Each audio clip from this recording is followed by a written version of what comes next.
Le livre de l'Ecclésiaste, le chapitre 9.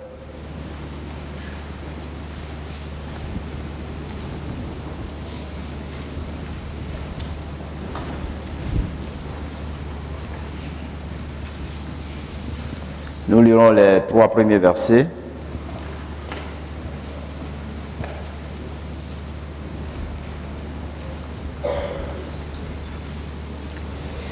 L'Ecclésiaste, qui est appelé le prédicateur,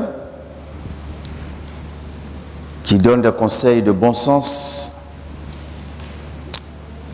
Ce livre qui fait partie des livres poétiques de la Bible. Il réfléchit à certaines questions cruciales de la vie humaine et il tire des conclusions. Il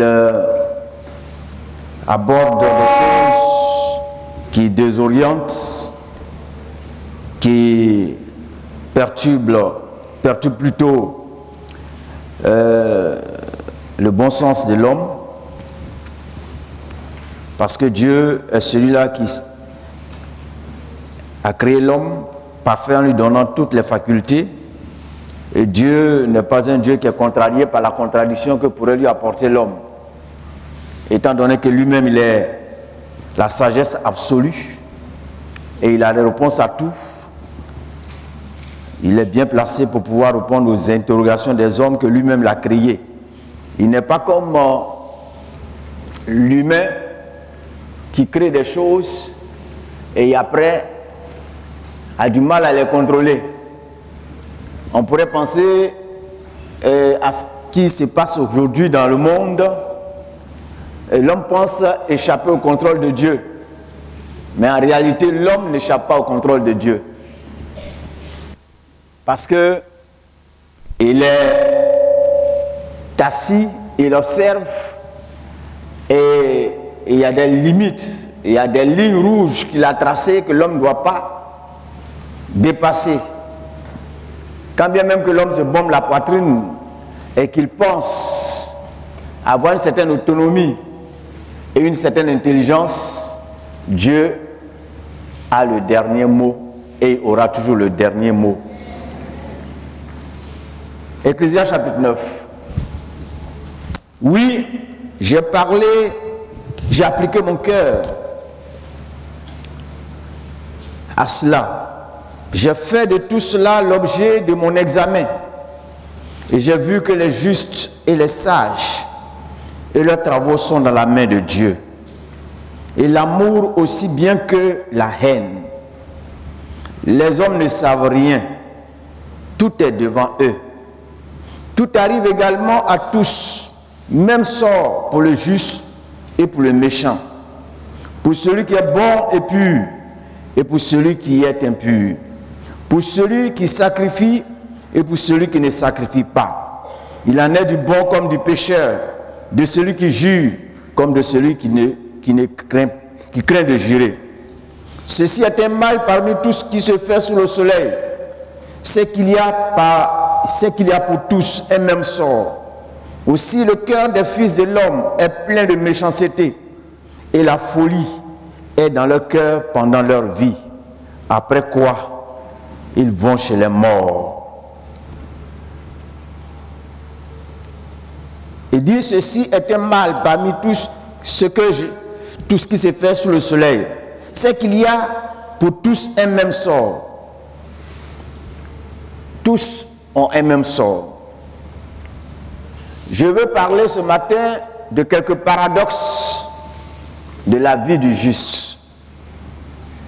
Parce que quand vous lisez l'Ecclésiaste aborde des questions où il en vient à déterminer des choses qui ont un dénominateur commun entre les humains, que ce soit le juste, que ce soit le méchant. La mort, ce n'est pas seulement les méchants qui meurent, les justes aussi meurent. Quand il y a des catastrophes naturelles, ce n'est pas seulement les maisons des méchants qui sont touchées, mais les maisons aussi des justes sont touchées. y a eu par exemple des accidents de la circulation. Et dans ces accidents de la circulation, il y a eu parfois un mort, des blessés, et parfois c'est un chrétien qui est mort. À l'opposé, il y avait des païens bon teint, grands pécheurs, qui sont sortis indemnes, qui devraient mourir normalement, selon la sagesse humaine. C'est le méchant, ce sont les pécheurs. Mais cependant, c'est un chrétien qui est mort, un enfant de Dieu qui le craint qui est mort. C'est un paradoxe. Ça ne respecte aucune logique humaine. Et ce sont ces éléments sur lesquels je voudrais qu'on réfléchisse ce matin. Parce que très souvent on est là et on a le moral cassé. On est là et parfois on a dans le cœur une certaine colère qui gronde. Une colère muette, mais une colère quand même. Parfois même contre Dieu.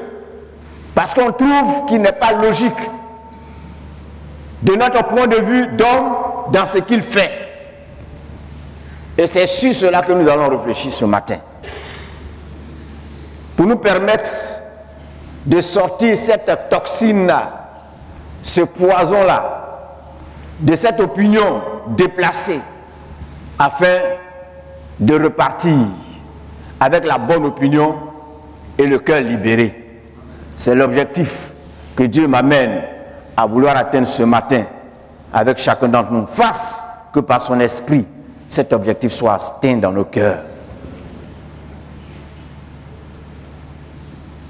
C'est vrai, dans l'imaginaire populaire, eh bien, on aurait voulu que la vie du juste soit comme un long fleuve tranquille qui coule sans obstacle. Mais par rapport à tout ce que nous venons de dire, on se rend compte que la vie du juste est loin d'être un long fleuve tranquille. Et il y a beaucoup de contradictions. Et il y a beaucoup de faits qui choquent le bon sens. On aurait souhaité que les choses se passent correctement, convenablement, allant dans le sens de ce qui est harmonieux et correct. Mais les choses ne vont pas toujours dans ce sens-là. Dieu sait pourquoi. Et il y a des indices de solution et de réponse dans la parole de Dieu. On pourrait définir ce que c'est que le juste et qui est le juste. Celui qui est juste peut être considéré comme celui qui applique son cœur à être conforme aux exigences et aux règles établies par Dieu. Le juste, c'est celui qui est honnête, équitable, loyal, droit, intègre, impartial. Tout cela fait allusion au juste. Mais, disons-le, en réalité, sur la terre, il n'existe pas de juste. Pas aucun homme qui peut prétendre être juste. La Bible dit quoi? Tous ont péché et sont privés de la gloire de Dieu. Mais c'est vrai, nous sommes justifiés par le sang de Jésus. Même étant justifiés par le sang de Jésus, nous ne pouvons pas nourrir la prétention d'être justes. Un seul est juste. C'est l'Éternel notre Dieu. C'est lui qui est le modèle accompli de justice. C'est lui qui est le modèle achevé de droiture et d'intégrité. C'est lui seul qui peut être considéré comme étant juste. La Bible dit qu'il est Dieu et il est celui-là qui est bon. Dans Matthieu 5, 45, il a dit, il est celui-là qui fait lever son soleil sur les méchants et sur les bons. Et il fait pleuvoir sur les justes et sur les injustes. Parce qu'il est le Dieu saint. Et étant donné qu'il est saint, dans sa nature, eh bien le mal ne lui colle pas à la peau, le mal ne le concerne pas. Il est l'Éternel, le juste, il est notre rocher et en lui il n'y a point d'iniquité, d'après Psaume 92, verset 16. Et Jacques nous dit dans Jacques, chapitre 1, le verset 17, que toute grâce excellente, tout don parfait descende du Père des Lumières, chez lequel il n'y a ni changement ni ombre de variation. Simplement pour nous dire que Dieu est le seul juste. Et il désire que tous les hommes, particulièrement ceux qui ont décidé de marcher avec lui, s'identifient à lui. C'est ce que Dieu souhaite que nous soyons, que nous puissions lui ressembler dans sa nature profonde.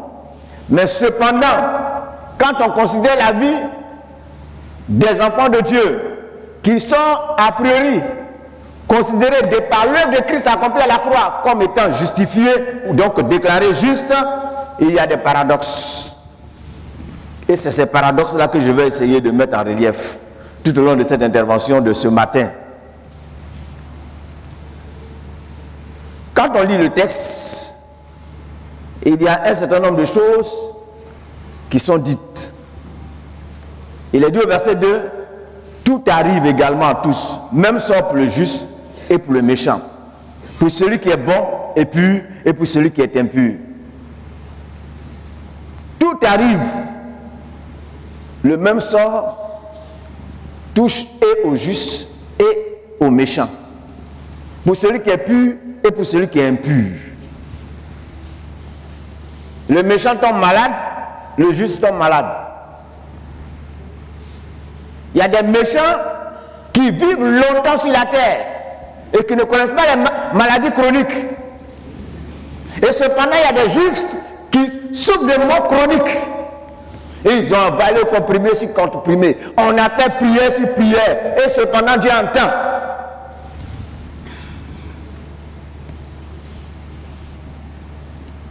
Ça défie le bon sens. Ça défie toute opinion commune, raisonnable. Et cependant, Dieu permet que les choses marchent comme ça. Et ce constat est établi par l'auteur de l'Ecclésiaste sur un ton vraiment affligeant. Quand on lit, c'est comme s'il était affligé de faire ce constat. Et en réalité, quand on réfléchit sur ce genre de questions, il y a une certaine affliction dans l'âme. Et il ne vous est jamais arrivé de penser ainsi? Vous êtes confronté parfois à des choses, vous fouillez vos cœurs, vous fouillez votre vie, et puis vous voyez que, quand même, moi au moins, je fais un petit effort. Mais cependant, malgré tous les efforts que je fournis, les choses ne sont pas changées. Dieu, toi-même aussi. C'est pas ça?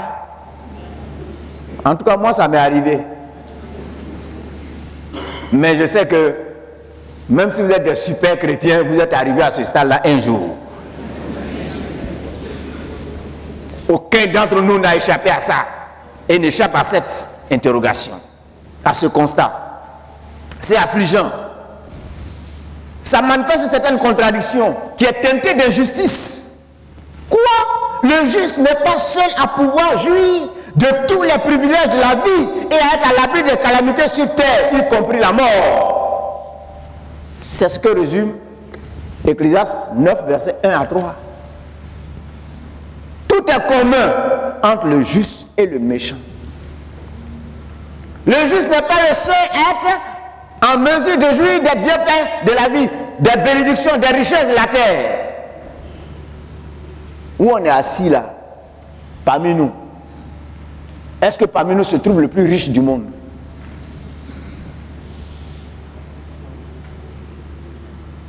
Et cependant, vous et moi, chaque jour que Dieu fait, chaque dimanche que Dieu fait, ce matin par ce mauvais temps, alors qu'eux sont couchés, la pluie tombait et qu'il y avait la fraîcheur, il faisait grasse matinée. Et vous et moi, sous la pluie, on est sortis. Et cependant, on n'est pas les plus riches. Certains même, pour avoir un taxi, pour pouvoir venir ici, la pluie les a chicotés. Et cependant, des gens qui sont des méchants sur la terre, ils ont une flotte de voitures Peut-être qu'ils ne connaissent même pas le nom de leur voiture.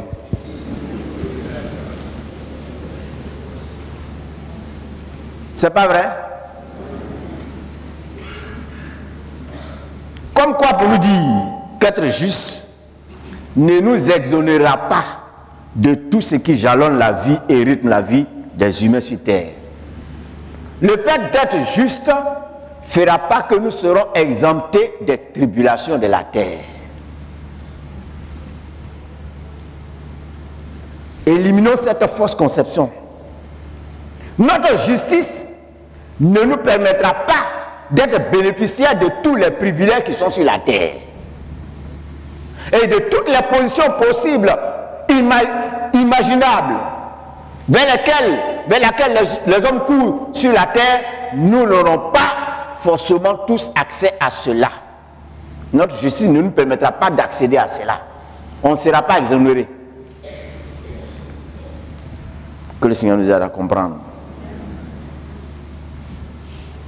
Ce que nous devons savoir, c'est que depuis que nos premiers parents ont jeté les gènes du péché sur la terre, eh bien, ce déséquilibre-là est entré sur la terre.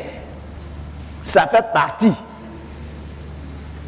de l'échec d'Adam et Ève dans le jardin d'Éden. Et comme nous sommes ici deux, ça nous suit.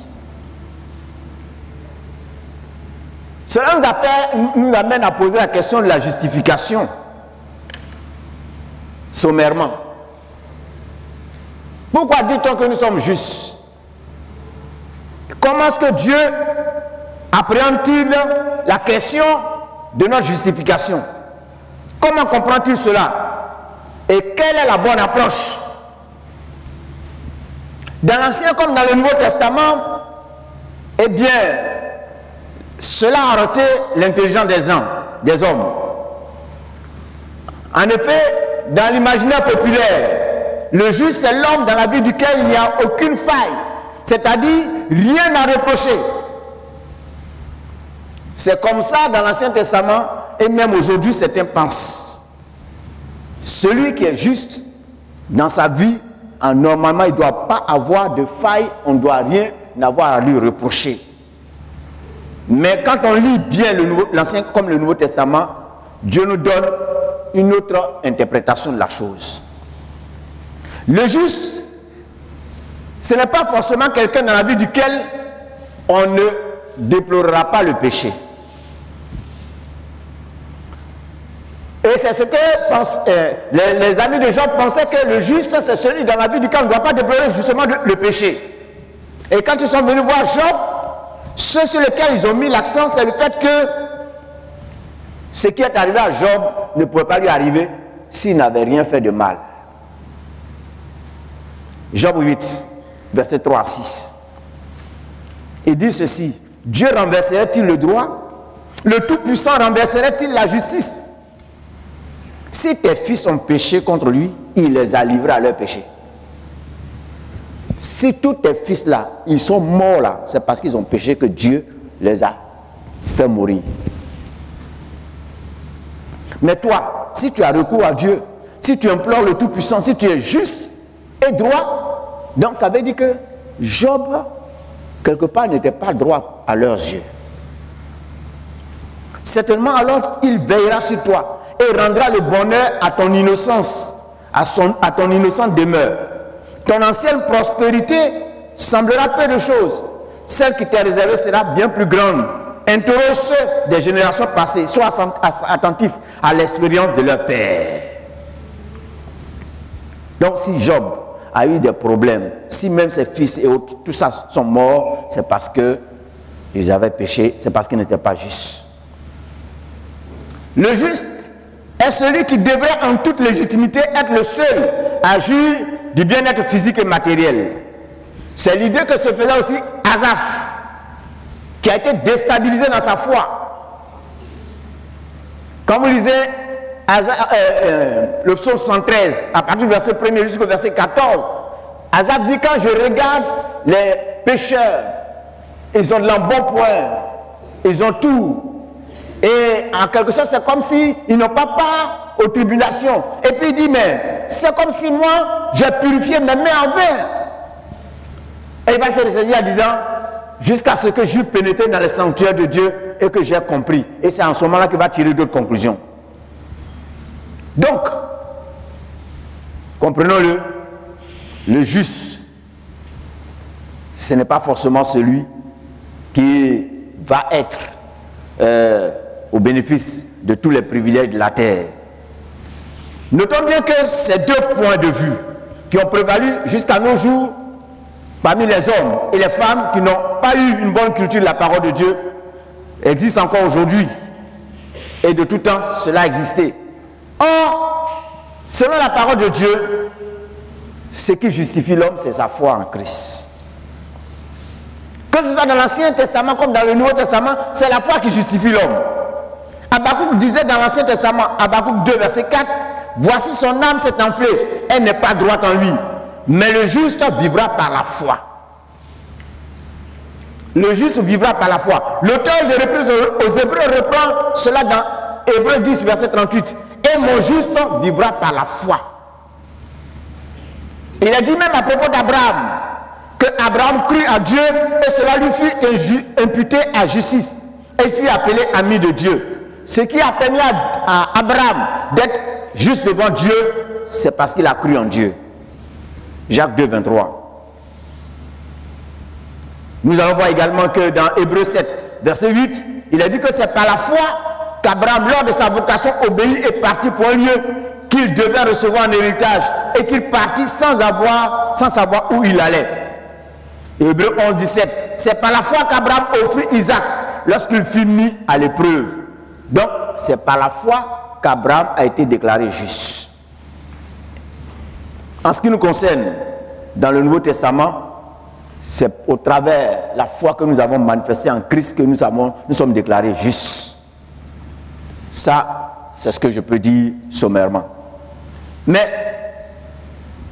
venons-en à ce sur lequel je veux mettre l'accent. J'aurais pu parler de la foi, mais je préfère nous faire grâce de cela. Je vais survoler cela et passer à ce qui m'intéresse ce matin. Ce qui paraît paradoxal, illogique à l'intelligence humaine à propos du juste. A priori, si nous avons compris la définition qu'en fait la Bible et que nous avons précédemment relevé, ce qui va suivre paraîtra plus facile à capter et à accepter. Le juste, ce n'est pas celui qui n'a jamais péché ou qui ne pêche pas.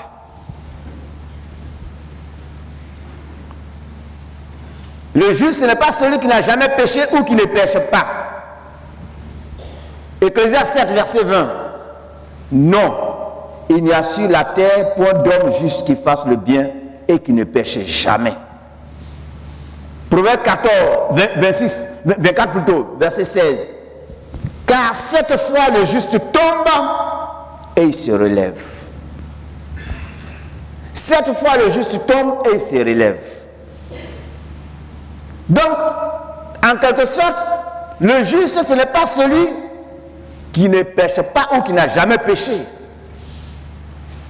Mais c'est celui qui accidentellement peut tomber et il va se relever.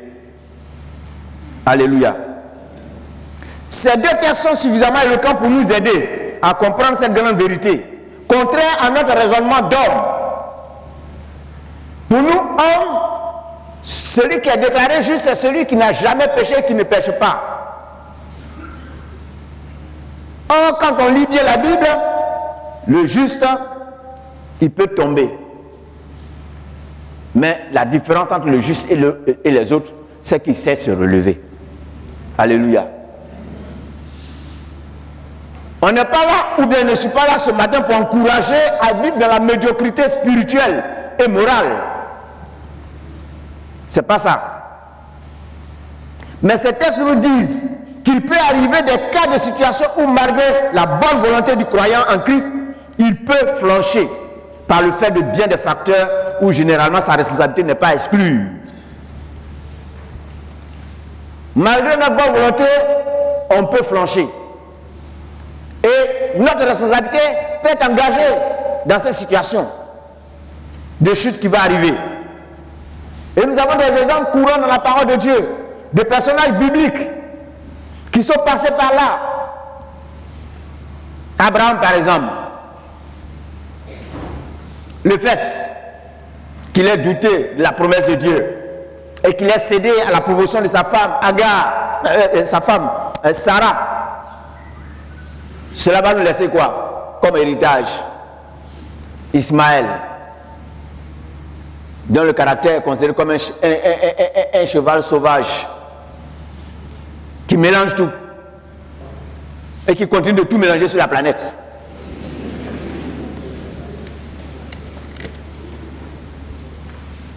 On a l'exemple de Marie et d'Aaron, frères et sœurs de Moïse, qui pris de jalousie vont se comporter mal et Marie va attraper la lèpre. On a le cas de Moïse lui-même qui, face aux provocations des Juifs, au lieu simplement de parler au rocher, va frapper le rocher. On a l'exemple de David et d'Élie et de bien d'autres personnages. Mais quel est le dénominateur commun? Qu'est-ce qui les a amenés, toutes ces personnes-là, à devenir, à fauter, malgré leur état de justice? Ils sont tombés au pouvoir du mal parce que il s'est trouvé pour certains l'orgueil dans leur cœur. Regardez le comportement de Marie et de son frère Aaron vis-à-vis de Moïse. Ils ont été pris de jalousie parce que Moïse était le petit frère et ils étaient grands frères, grandes sœurs.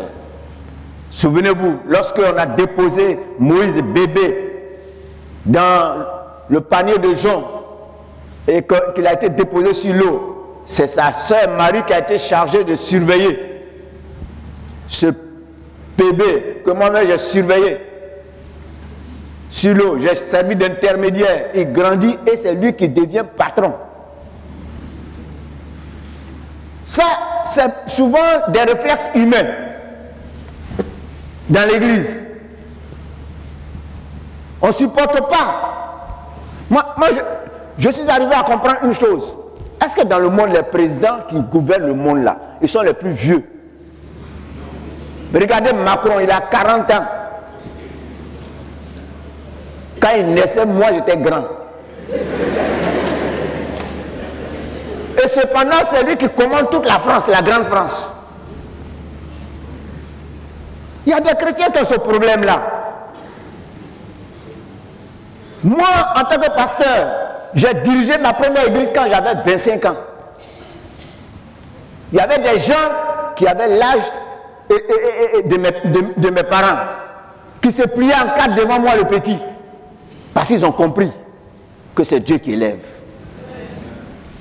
Mais parmi nous, il y a des gens qui ne comprennent pas ça. Ils souffrent d'un complexe vis-à-vis de ceux qui sont plus jeunes, peut-être que Dieu a élevé parmi eux. Ça, c'est une marque d'orgueil. C'est un péché. Et c'est ce qui est arrivé au frère et à la sœur de Moïse. Ce qui est arrivé également à David, petit berger, élevé à la royauté. Il est parvenu au pouvoir et il est assis sur son piédestal. C'est le moment de la guerre. Au lieu d'aller combattre, il est là et certainement se promène sur son toit et dit, même c'est moi petit David qui suis devenu roi comme ça. Je commande tout le monde. Et il se promène et il se ressasse de ses exploits et de sa position. Et le diable dit, regarde, regarde, regarde. Et le diable entraîne ses yeux là où il ne doit pas regarder. Et ce qui va arriver, arrivera.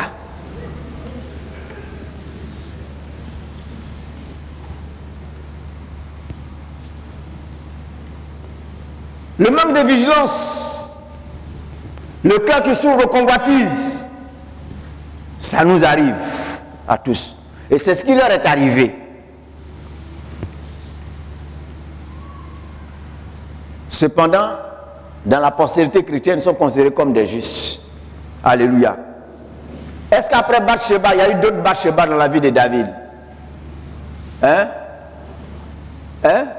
C'est avec une seule Bathsheba, David a eu une inconduite. Quand Moïse, au lieu de parler au rocher, a frappé le rocher, est-ce que Moïse a récidivé une autre fois? Non. Quand Marie a eu sa correction avec la lèpre, à partir de cet instant, est-ce que Marie s'est illustrée encore par cette même attitude? Non, c'est fini. C'était un incident de parcours. C'était un accident dans son parcours. Il peut arriver des accidents dans le parcours d'un enfant de Dieu. Mais le plus important, c'est de se relever. Et c'est ce que Dieu retient. 1 Jean 3, verset 9. Quiconque est né de Dieu ne pratique pas le péché. Parce que la sémence de Dieu demeure en lui. Il ne peut pécher parce qu'il est né de Dieu. Retenez qu'il ne pratique pas le péché.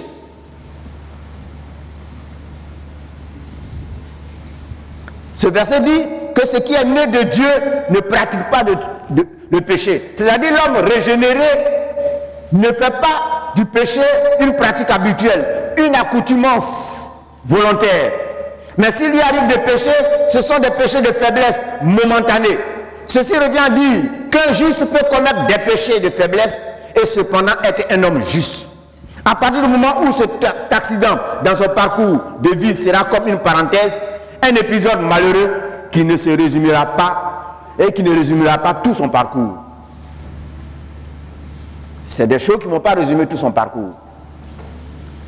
Celui qu'on considère comme le pécheur, c'est-à-dire, c'est un pécheur invertébré. C'est-à-dire que ça devient une seconde nature pour lui. Matin, midi, soir, il est dedans. 365 jours, 365 jours, il est dedans. Il vit 68 ans, 40 ans, 100 ans, sont comme ça. Mais le pécheur, le juste devant Dieu, ce n'est pas sa nature. C'est différent. Ça, c'est la première chose qui est paradoxale par rapport au juste. Le juste, deuxièmement, n'est pas à l'abri des fléaux et autres calamités de la vie. Psaume 34, verset 20 à 23. Le malheur atteint souvent le juste. On le cite, on le connaît par cœur. Mais on n'aperçoit pas toute la portée, la signification. Le malheur atteint souvent le juste. Mais nous, ce qu'on préfère, c'est la seconde partie. Mais l'Éternel l'en délivre toujours. Il garde tous ses os. Aucun d'eux n'est brisé. Le malheur tue le méchant. Et les ennemis du juste sont châtiés. L'Éternel délivre l'âme de ses serviteurs. Et tous ceux qui l'ont pour refuge échappent au châtiment.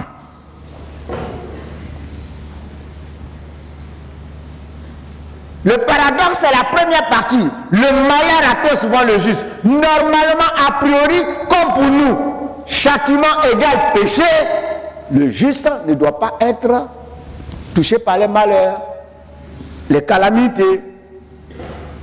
Le juste a un allié de taille. Son allié de taille, c'est l'Éternel Dieu. Et cependant, le malheur l'atteint. Quand bien même qu'il est Dieu, le souverain maître, le maître des temps et des circonstances, à qui toutes choses sont soumises, qui contrôle tout, qui domine tout et qui maîtrise tout, il n'empêche pas que celui qui est juste soit atteint par le malheur. Le texte même dit, pire, le malheur atteint souvent le juste. Cela paraît contraire à la logique humaine qui perçoit le malheur comme étant la résultante d'un châtiment. Le fait qu'un individu souffre, mais en nous aidant d'autres textes bibliques, on peut voir des éléments d'explication conformes à la logique de Dieu. Sur le fait qu'il permet de telles actions irrationnelles au regard des hommes. C'est irrationnel. C'est pas normal. Il est juste, donc normalement il ne doit pas connaître des difficultés. Mais il est dit, le malheur atteint souvent. le juste.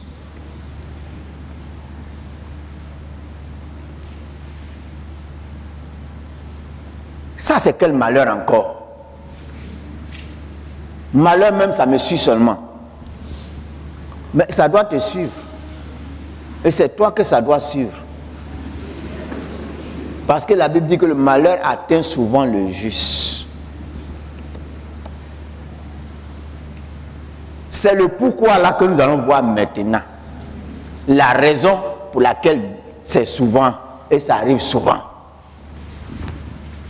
Et c'est la bonne réponse que nous allons mettre en relief maintenant. Pour nous aider à sortir de nos frustrations et de nos colères. Parce que je sais que où on est là ce matin, il y a des gens qui sont fâchés. Ils sont venus fâchés. On a prié, hein? On a prié. Tout à l'heure, on a prié. Mais il y en a qui n'ont pas dégonflé leur sac. Peut-être que ce matin, à travers cette parole, Dieu veut t'amener à ouvrir le sac et puis à jeter ce que tu as accumulé là-bas. Alléluia. Et que tu repartes avec le cœur léger.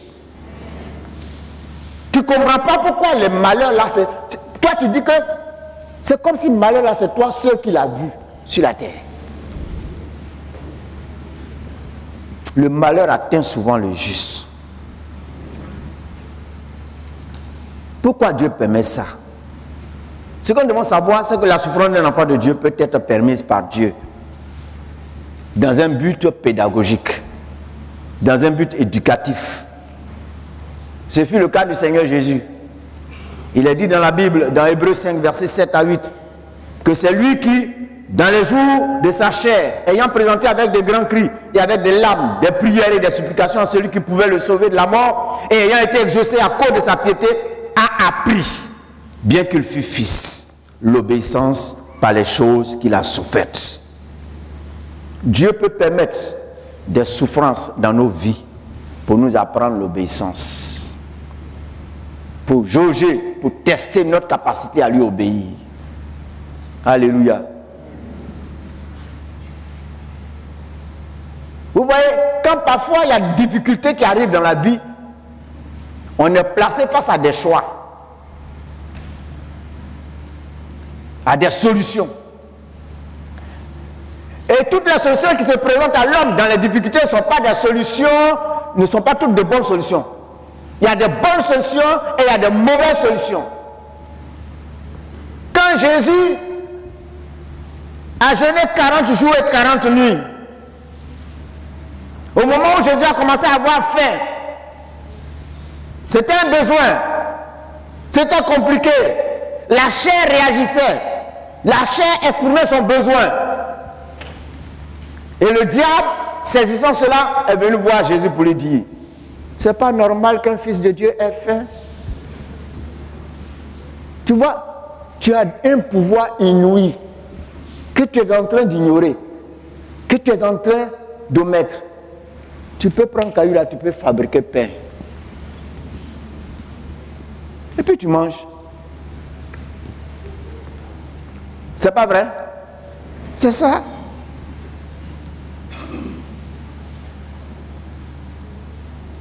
Ou bien, mais c'est pas possible.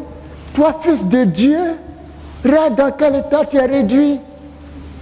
Il le place sur le haut du temple, il dit, mais regarde, tous les royaumes de la terre sont à moi. Regarde-toi, fils de Dieu, à quoi tu es réduit? C'est pas normal, un fils de Dieu, dans une position de besoin absolu comme toi. Mais tu as perdu ta gloire. Moi, ici, je peux te donner la gloire. Prosterne-toi et adore-moi.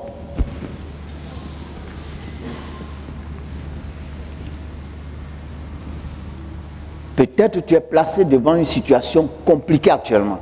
Il y a beaucoup de propositions qui te sont faites. Et la situation est difficile. Tu te demandes pourquoi. Le pourquoi Dieu permet ça, c'est pour voir ta capacité à lui obéir en tant que fils ou fille de Dieu. Parce qu'un fils ou une fille, ce qui permet à un fils et à une fille d'avoir sa légitimité face à ses parents, c'est sa capacité à leur obéir. Nos parents nous ont mis au monde. Ils nous ont éduqués. Ils ont tout fait pour que nous soyons ce que nous sommes. Nous ne pourrons pas rembourser un tiers même de tout ce qu'ils ont investi comme amour, leur temps et tout le reste pour que nous soyons ce que nous sommes. La seule chose qu'un père, qu'une mère légitime attend de son fils ou de sa fille, c'est le respect et la considération. Le respect et la considération. Il y a des gens qui peuvent donner l'argent à leurs parents, mais quand ils parlent à leurs parents, on dirait même que c'est leur petit frère.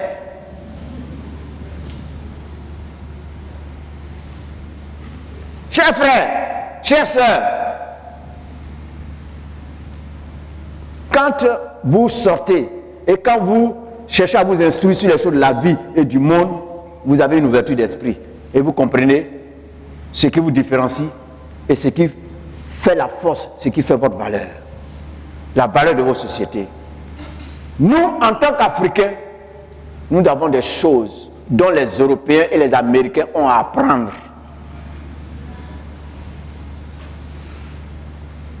Nous, on a été élevés avec le sens du respect et de la considération des parents, des aînés. Chez eux, c'est pas ça. Quand tu vois parfois des enfants parler à leurs parents, on dirait leurs camarades.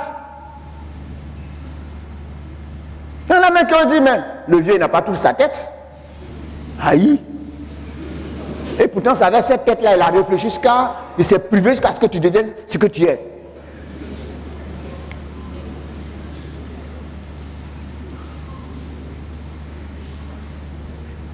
Que le Seigneur nous aide.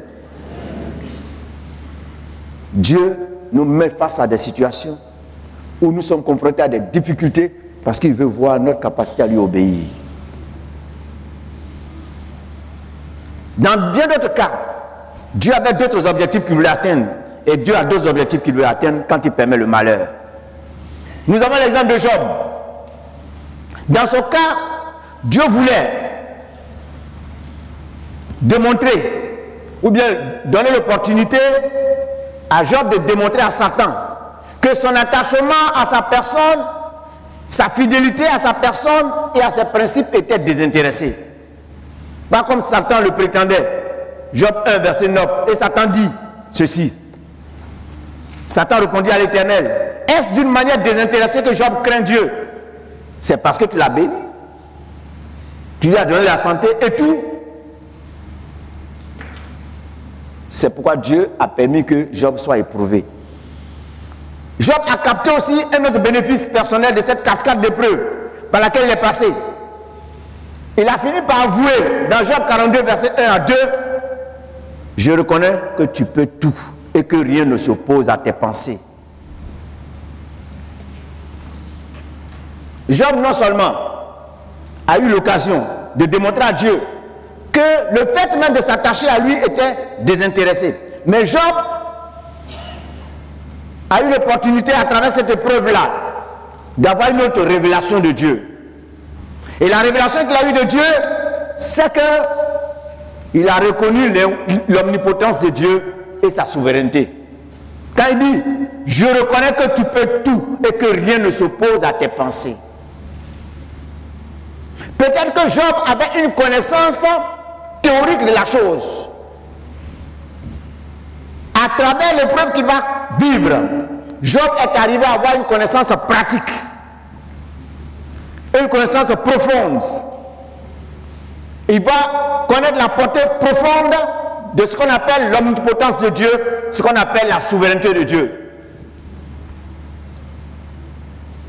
Chers frères, chères sœurs, nous venons à l'église, nous sommes instruits, nous sommes enseignés. Parfois notre cerveau est rempli de connaissances bibliques. Mais Dieu permettra des situations pour que nous arrivions à une meilleure compréhension de ce qu'on nous enseigne. C'est pourquoi parfois il permet des difficultés. Il permet parfois des malheurs. Et quand les malheurs arrivent, c'est une autre façon pour Dieu de nous instruire de façon pratique. Et en ce moment-là, notre connaissance est complète. Parce que nous avons la connaissance théorique et nous avons la connaissance pratique. C'est les deux qui font un chrétien stable. Un chrétien stable, un chrétien mûr, c'est celui qui a la connaissance théorique et qui a aussi la pratique.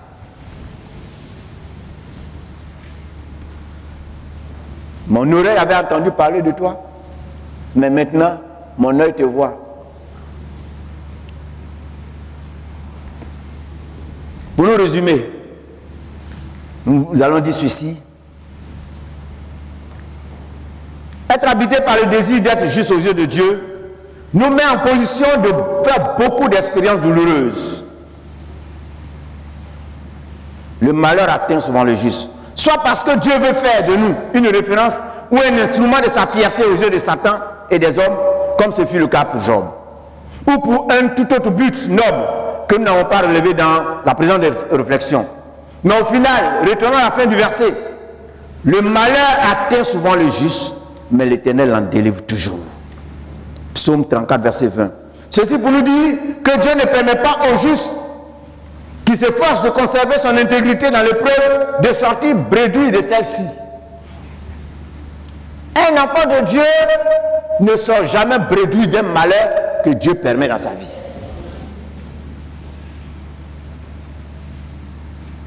Il y a des gens ceux qui ne comprennent pas, c'est eux qui, face au malheur, vont fauter. Quand Dieu permet une difficulté, une épreuve dans ta vie, Dieu, il a déjà la fin heureuse de ce qu'il est en train de faire dans ta vie. Il a déjà en vue la fin heureuse. Parce qu'on ne sort jamais bredouille d'une épreuve que Dieu permet dans nos vies. Si c'est Dieu, et si on se laisse diriger par Dieu, on ne sort jamais bredouille. Mais écoutez, c'est un principe de la vie. Le cultivateur là, quand il prend sa houe, sa daba, sa machette, et qu'il travaille, et il est en train de faire son chant, vous le voyez, il transpire, mais cependant il chante. Hein, il y en a qui travaillent en chantant, sous le chaud soleil, vous les voyez courbés, il coupe, et cependant il chante, et on dirait qu'il est dans la joie. Mais pourquoi il est dans la joie? Parce qu'il sait que quand il va planter là, à la fin il va récolter. Donc ce qui le fait chanter, c'est ce qu'il voit en perspective. Le malheur atteint souvent le juste, mais en perspective, l'Éternel l'en délivre toujours. C'est ce qu'il faut regarder. Donc ça veut dire quoi? Si on est contrarié par les situations de la vie présente, de notre sort, de notre situation présente, eh bien, nous devons comprendre que Dieu a un but. Dieu permet parfois que le juste périsse en poursuivant une cause juste. C'est un autre paradoxe. Ecclésiaste 7, verset 15. J'ai vu tout cela pendant les jours de ma vanité. Il y a tel juste qui périt dans sa justice, et il y a tel méchant qui prolonge son existence dans sa méchanceté. Dieu permet parfois que le juste périsse même en poursuivant une cause juste. L'actualité mondiale nous donne plusieurs exemples.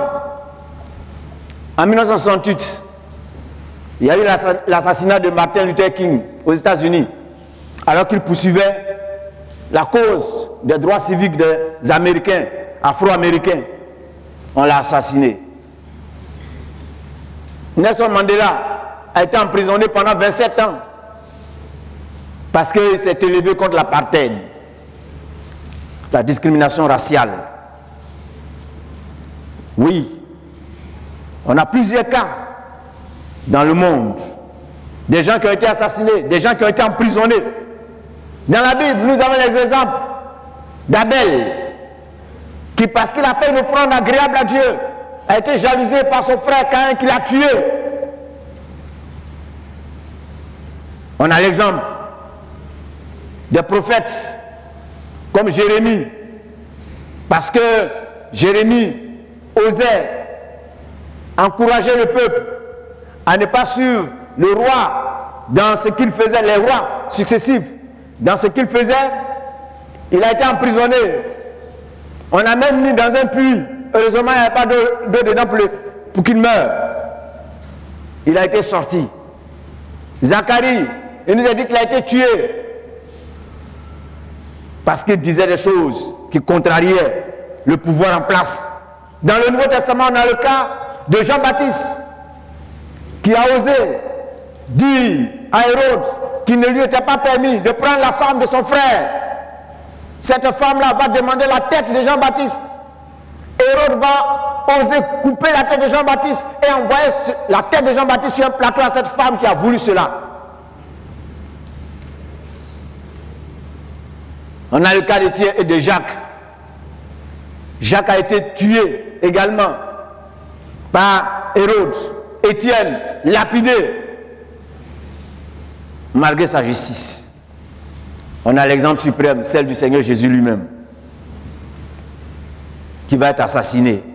Et Pierre va relever cela dans Actes chapitre 3, verset 14. Vous avez renié le saint et le juste, et vous avez demandé qu'on vous accorde la grâce d'un meurtrier, Barabbas.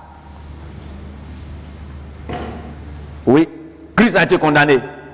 Et cependant, Barabbas a été libéré. Barabbas, c'est vous et moi. C'est le prototype des hommes que nous sommes. Méchants, pleins de haine, de jalousie, de meurtre, de vol, de calomnie, de corruption, d'abomination. Et cependant, le juste a été condamné pour que nous soyons justifiés, pour que nous soyons sanctifiés, pour que nous soyons restaurés devant Dieu. Oui, le juste peut mourir malgré la cause du juste qu'il poursuit. Et même au sein du peuple de Dieu, il y a des gens qu'on n'aime pas, dont on n'aime pas la tête parce qu'ils disent trop la vérité. Oui. Même au sein d'une famille, on peut trouver que celui-là, quand tu ne rentres pas dans leur combine, on te met à part.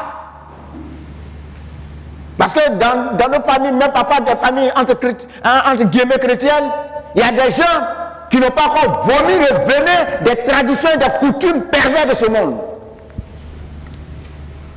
Et quand tu es un enfant de Dieu, pur, dur et clair, et que tu oses t'élever contre ces choses, on dit mais lui là même là, il veut dire quoi? C'est le saint. Et puis on te catalogue, on te met de côté, on ne te considère pas. Parce que eux, ils ne souscrivent pas à ce qui est juste. Tu peux être vilipendé parce que le juste est parfois vilipendé, car ses points de vue, sa vision des choses ne rencontre pas la vision des hommes et des femmes qui n'ont pas la crainte de Dieu. C'est pourquoi, quand ça arrive, il ne faut pas en faire de ça une maladie. Il ne faut pas chanter sur tous les toits. Il ne faut pas que cela t'empêche de dormir. Il ne faut pas que cela te donne des maux de tête. Réjouis-toi de ce que tu es approuvé de Dieu. C'est ça le plus important. Nous sommes dans un monde où les gens veulent agir dans un certain conformisme. Et les gens veulent toujours vivre dans une certaine association d'idées. Et généralement, ils mettent en place un système où tout le monde doit converger. Ce n'est pas parce qu'il y a un système dans lequel tout le monde doit converger. Ce qu'on doit regarder par rapport à la base de ce système, est-ce que la base est sainte? Est-ce que la base est pure? Est-ce que la base est conforme à ce que Dieu dit? C'est ça le plus important. Parce que ce n'est pas l'approbation des hommes que nous recherchons. Ce que nous recherchons, c'est l'approbation de Dieu. Parce qu'au final, quand nous aurons fini sur la terre, à qui nous rendons compte de la manière dont nous aurons vécu sur la terre? Chacun d'entre nous ira devant Dieu individuellement et rendra compte de la manière dont il a vécu sa vie. Alors, ce qui ne doit pas nous préoccuper, c'est l'approbation des hommes. Nous ne devons pas chercher l'approbation des hommes. Si nous cherchons l'approbation des hommes, nous ne serons pas des serviteurs et des servants du Seigneur. Comme le disait l'apôtre Paul, ce que nous devons rechercher par-dessus tout, c'est l'approbation de Dieu. Et le juste, ce qu'il recherche, c'est l'approbation du Seigneur. Même si tu dis que tu es mon mari et que si je ne te suis pas dans tes combines, tu ne vas pas m'aimer, c'est ton amour, je m'en fous. Ce que je veux, c'est l'amour de Dieu. Si c'est à cause de tes combines que tu ne veux pas me gérer dans mes besoins, prends ton argent, mais Dieu s'occupera de moi. C'est comme ça le juste. Il raisonne et il opère. La Bible mentionne que à la fin des temps, le juste se sauvera avec peine. C'est un autre paradoxe. 1 Pierre 4, verset 17. Car c'est le moment où le jugement va commencer par la maison de Dieu. Or, si c'est par nous qu'il commence, quelle sera la fin de ceux qui n'obéissent pas à l'évangile de Dieu? Et si le juste se sauve avec peine, que deviendront l'impie et le pécheur? À la fin des temps, le juste se sauvera avec peine. Cela est à comprendre simplement comme quoi la fin des temps sera particulièrement difficile. Ceci en vue de permettre au Seigneur de juger chaque individu afin de savoir ce qu'il vaut véritablement au niveau des normes et principes établis par Dieu pour réglementer la vie et régir la vie des humains sur la terre. Oui, les derniers temps sont particulièrement difficiles. Chacun d'entre nous le sait. Les temps actuels sont difficiles. Difficiles partout. Difficiles dans les familles. Ce n'est pas seulement à cause de la situation économique, mais spirituellement parlant. En termes de cohésion, d'unité, d'harmonie. Parce que certains ont déconnecté par rapport à Dieu. Certains ne raisonnent plus par rapport aux normes et principes établis par Dieu. Dans l'église même, on sent les derniers temps. Parce qu'il y a des gens qui veulent mêler la façon de faire du monde à l'église. On veut politiser l'église. On veut institutionnaliser des choses qui sont du monde dans l'église. Et parfois l'homme prend tellement d'importance dans l'église. Il y a des églises où c'est l'homme on adore. Il y a des leaders religieux qui sont devenus des idoles. Personne ne peut dire la même chose qui la contrarie un peu. Et la vision, c'est la vision la meilleure. Ils sont les seuls à avoir la révélation. Et c'est le culte de la personnalité pour certains. On fait la promotion de l'homme. C'est difficile. On ne peut même plus prêcher sur certaines choses dans certaines églises. Parce que les gens sont imbus d'eux-mêmes. Dans certaines églises, on se pille, on se soupçonne. Ça, c'est le dernier temps. Nous, quand on se donnait au Seigneur, quand on venait nouvellement à l'église, celui qu'on vénérait, c'était le Seigneur Jésus-Christ, le Christ ressuscité. Aujourd'hui, ce n'est plus le cas. Dans le monde, les temps sont difficiles. Dans la marche des nations, aujourd'hui, on élit un président, demain on dit, il n'a qu'à quitter là. Parce que les hommes pensent que c'est l'homme qui va faire leur bonheur. Dans certains pays, on fait des élections, les gens vont voter aveuglément parce qu'il est de mon ethnie.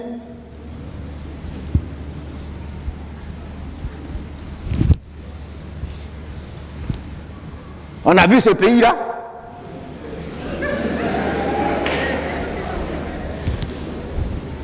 Moi, quand le président qui était de mon ethnie était au pouvoir, je n'ai pas mangé son 5 francs. Donc je m'en fous. Si quelqu'un vient, il dit, il est de mon ethnie, que je lui-même là, il va entendre ce qu'il va entendre. Parce que quand ils viennent là, on sait qu'ils mangent avec eux. Et ils viennent faire des discours blabla. Et comme beaucoup de personnes n'ont pas une bonne culture politique et intellectuelle, aveuglement, ils sont dans la mêlée et puis ils se font tuer. Et quand vous mourrez là, eux ils sont dans des bunkers.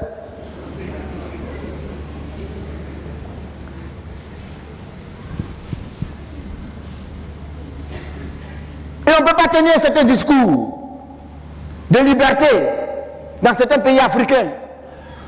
On dit démocratie. La démocratie, c'est la libre expression des hommes. Dans certains pays, quand tu parles, on dit non, il est de tel bord. Quel bord? Et c'est votre bord qui me nourrit. Et c'est votre bord qui me soigne. Et ils sont là pour protéger leurs intérêts et leur clan.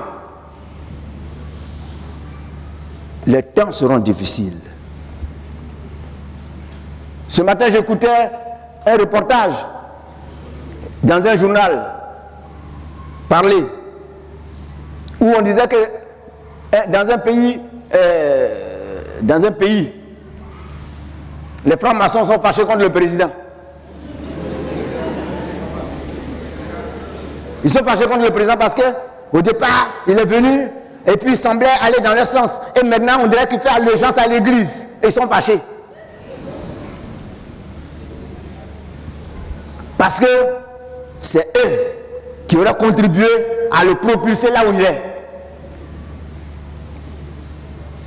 Chers frères, chères sœurs, nous sommes dans un contexte difficile, dans un environnement difficile.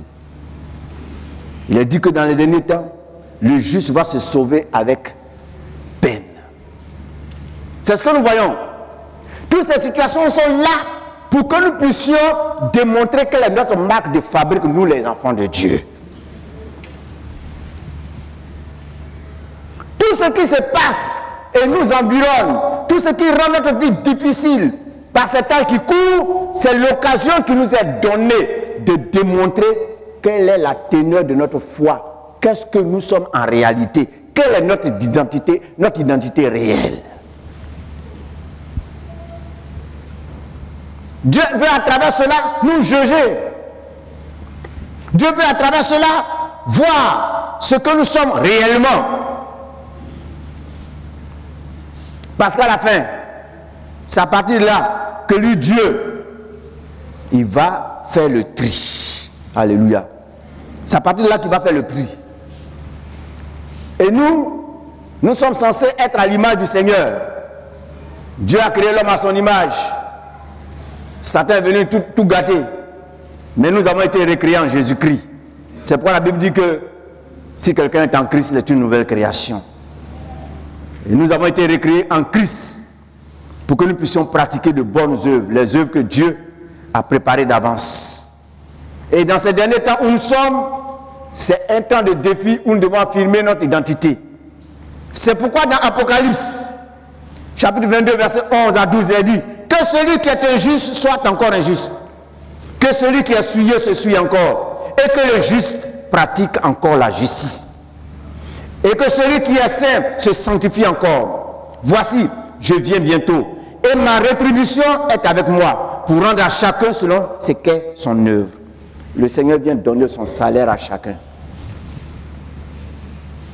Et ce temps de preuve, actuellement c'est le temps des examens pour les enfants. Depuis septembre, ils sont partis à l'école. Papa, j'ai besoin de bic. On dit de payer livre, on dit de payer cahier. Papa, matin, je m'en vais à l'école, papa. Il faut partir, mais je n'ai pas de transport. Je fais comment? C'est pas ce que certains disent. Papa, goûtez. Maman, goûtez. Toute l'année, c'est la chansonnette. Nous sommes aujourd'hui dans la période des examens. Toute l'année durant, tu m'as talonné. Toute l'année durant, tu m'as racketté. Maintenant, on va voir ce que tu es allé foutre là-bas.